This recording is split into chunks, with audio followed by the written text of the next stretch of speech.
How y'all doing? 2C Racing here. 2C Racing right here. Hey, this airplane company wanted us to sell their product, you know, so they call us and they say, hey, you want to try and sell our product? I said, well, we got to try it out first. This little boy he sold Cessna 175 airplanes. I said, well, hell, I'm a pilot. I can fly it. So he said he'd deliver it to the airport the next day, and we went out there the next day, and there was an airplane with a note on the door and the window there. I said, give her a shot. See what you think. Well, I said, well, hell, me and Buck, we game.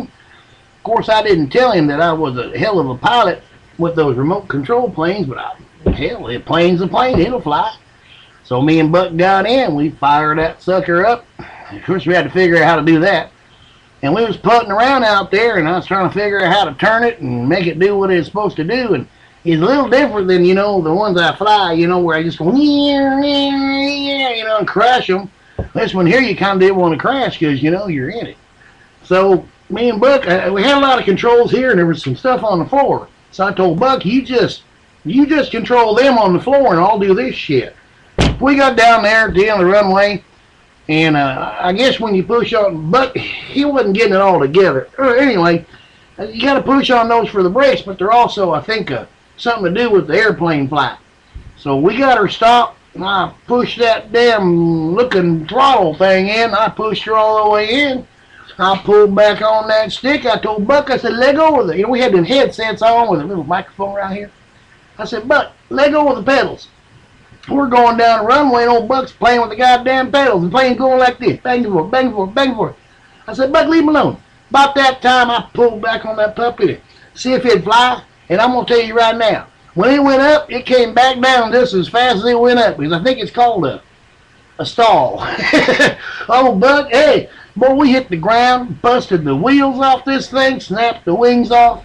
We had to get out from the back window, which we had to kick out.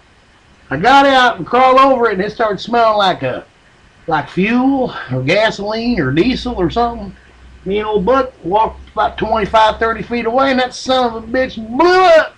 It just blew up. I said, oh, shit. Me and Buck walked back over to their room, you know, where the airplane people hang out.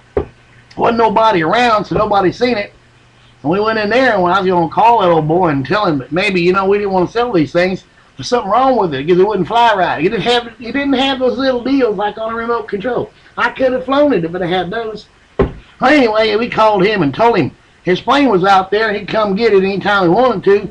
I said, but you might want to check with the wrecking yard because the fire trucks and shit showed up and they put the fire out and picked up the carnage and hauled it off. We hung around to watch. I remember the policeman come over and asked me if I knew who was flying that plane. I said, buddy, I have no idea. I have no idea who was in that plane. But I'm sure they're all right because he didn't find any bodies. He said, well, thank you for the help. So anyway, me and Buck ain't going to sell no airplanes unless they're remote control.